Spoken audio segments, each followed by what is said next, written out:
पिछले दिनों आपने देखा कि बहुत सारे अंधभक्त लोग सोशल मीडिया पे, रोड पे क्रिसमस के विरोध में शोर शराबा कर रहे थे।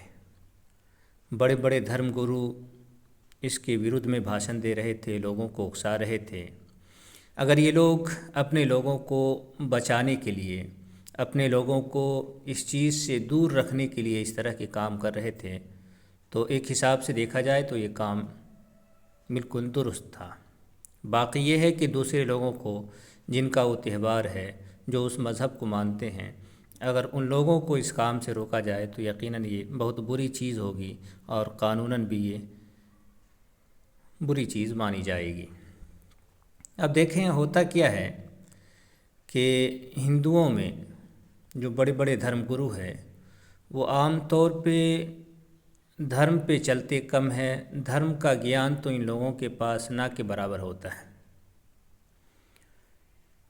और जो लोग इन धर्मगुरुओं को मानते हैं वो और भी ज़्यादा अनपढ़, धर्म के लिहाज से बिल्कुल अज्ञानी, जाहिल होते हैं। जो बता दिया जाता है, चाहे जो बता दें, वो इस पर चलने के लिए और इसको मानने के लिए बिल्कुल तैयार हो जाते हैं।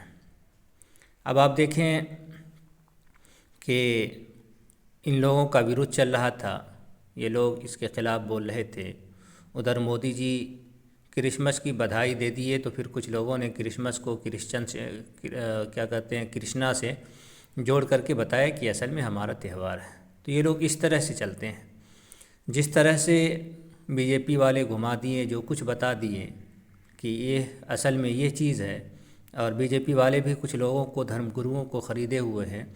वो अपने हिसाब से इन धर्मगुरु को जो बताते हैं, धर्मगुरु उसी को धर्म बता करके लोगों के सामने फैलाते हैं, बताते हैं, और फिर सारे हिंदू या अक्सर हिंदू जो कट्टर हिंदू होते हैं वो इसी चीज़ को मान करके चलते हैं।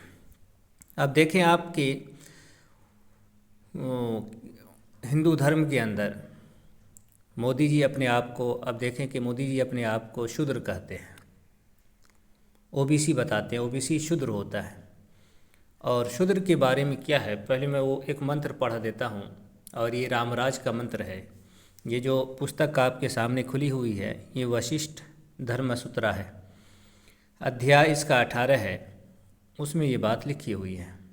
और आपको बता दूं कि वशिष्ठ धर्मसूत्रा, ये वशिष्ठ जो है ये राम जी के पुरोहित हैं, गुरु हैं, और इन्हीं का कानून, इन्हीं की बात, और ये जो बताते हैं, ये जो धर्मसूत्रा है, ये समझ ले कि रामराज का कानून है।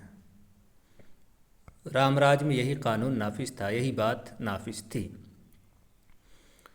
तो यहाँ क्या लिखा है कि रामराज में क्या था, वहाँ ये था कि जो मनुष्य शूद्र को धर्म और व्रत का उपदेश करता है, वो पुरुष शूद्र के साथ घोर नरक में जाता है। यानी कोई भी ऊंची जाति का आदमी अगर नीच जाति जो शूद्र है, जो 80 से 90% हिंदू हैं, उसको अगर कोई धर्म की बात बताए कि तुम ये करो, या व्रत के बारे में बताए, तो बता रहे हैं कि बताने वाला भी और जिसको बताया गया वो दोनों नरक में जाएंगे। इससे भी एक बात वाज़े हो जाती है कि शूद्र का धर्म अलग है और ऊंची जाति का धर्म अलग है।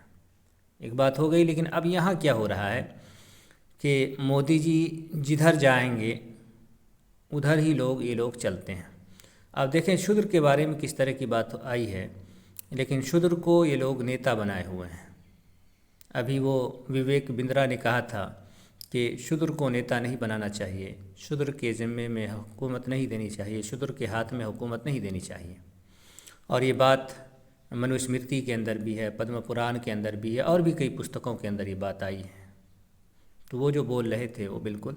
तो अब यहाँ ये देखना है ब्राह्मणों को, बहुत सारे ब्राह्मण हैं जो धर्म पे चलते हैं, धर्म को मानते हैं, तो उनके लिए तो किसी भी सूरत में ये चीज़ जायज़ नहीं होगी। और वो लोग जानते हैं कि हमारे लिए बीजेपी को या मोदी को चुनना जायज़ नहीं होगा, वो लोग इससे बचते होंगे। लेकिन बहुत सारे ब्राह्मण खुलेआम पंडित, धर्मगुरु, बाबा बागेश्वर जैसे लोग, जिसकी पहचान बहुत लंबी है, बहुत दूर तक है, ये लोग खुलेआम प्रचार करते हैं किसके लिए? तो शूद्रों के लिए, जिसके बारे में धर्म ग्रंथों में मना किया गया है। यहाँ तक लिखा है कि जहाँ शूद्र का राज हो वहाँ ऊंची जाति के लोग ना रहे। ये मनुस्मृति के अंदर है, पद्म पुराण के अंदर ये बात आई है और भी धर्म ग्रंथों के अंदर ये बात आई है। लेकिन आज देखें कि यही लोग शूद्र के लिए सब कुछ कर रहे हैं, यानी कि धर्म को बिल्कुल से ये लोग बेच चुके हैं। तो अब देखें कि मोदी जी क्या बोलें और ये लोग क्या बोलें। मोदी जी जो बोलते हैं, बीजेपी वाले लोग जो बोलते हैं, यानी कि पूरा का पूरा धर्म शूद्रों के ऊपर खड़ा है। कभी जो ऐसा था कि अगर शूद्र धर्म की बात सुन ले, वेद को सुन ले तो शीशा पिघला करके डालने का आदेश था, पढ़ ले तो ज़बान काटने का आदेश था। आज आप देख लें कि जो शूद्र कह दे उसी को धर्म मान करके ये लोग चलते हैं। तो इससे बिल्कुल बात वाज़ेह हो जाती है कि ये लोग अपने धर्म को बेच चुके हैं, धर्म का धंधा कर चुके हैं, और ये बात बिल्कुल सही है।